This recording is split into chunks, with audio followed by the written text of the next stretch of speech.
So, today let's think about Steven Universe Attack the Light for mobile devices. Let me get this out of the way. Steven Universe is one of my favorite cartoons currently airing on television. At the time I was Adventure Time savvy, and hearing that Steven Universe was from some of the same people who made it, watching the first few episodes I was like, oh hey, this is pretty cute, I guess I'll watch this once in a while. And as it progressed, it started to get pretty good, and then I was like, okay, I need to watch more of this, because it's actually pretty good. But honestly, I think it's a fantastic show that has many great things going for it for a cartoon. Pretty animation and colors, great music, clever writing, memorable characters, the feels. Oh god, the feels.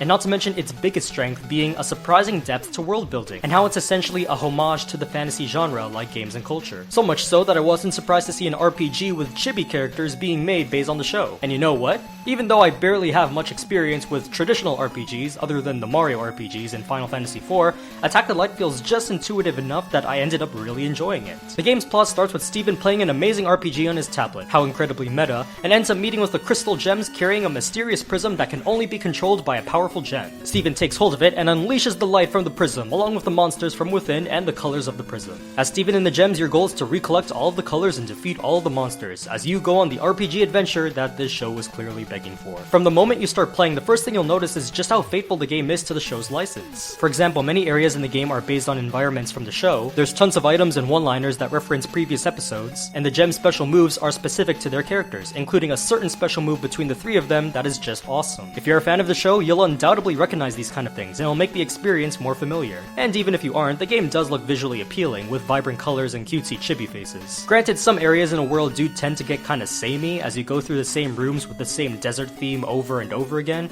but at least it's easy on the eyes, and it works for a handheld title. Now, if I had to pick one word to describe the gameplay, it would be streamlined.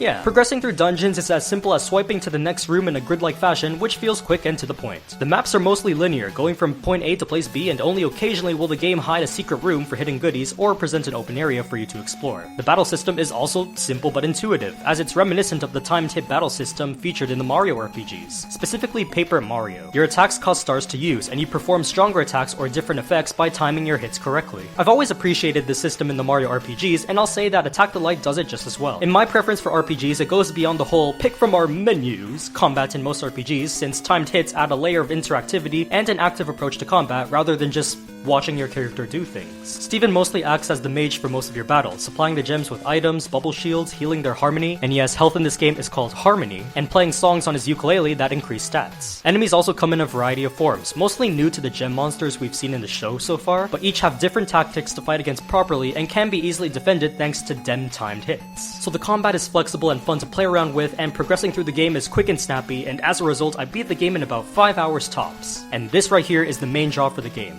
Because of how affecting the streamlining is, it can be a bit too simple for veterans. I say this because I didn't find myself having many problems timing hits for attacks or defense, as the game's pretty lenient when you come to timing hits. Also, you're not doing anything real different from world to world that doesn't involve reaching the end, aside from the occasional puzzle asking you to get a key or memorize shapes to open a door.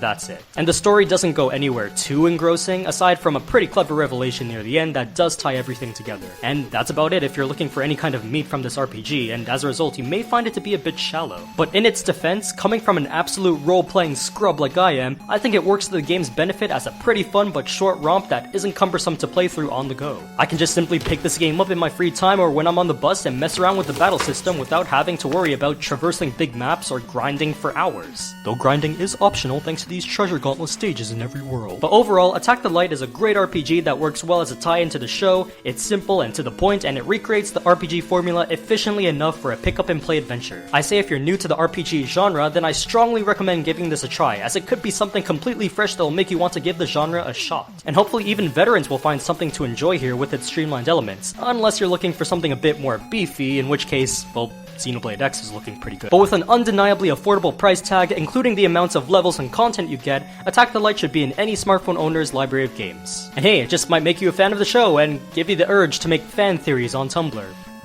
I don't do that. Or at least not yet. I need a life outside the internet.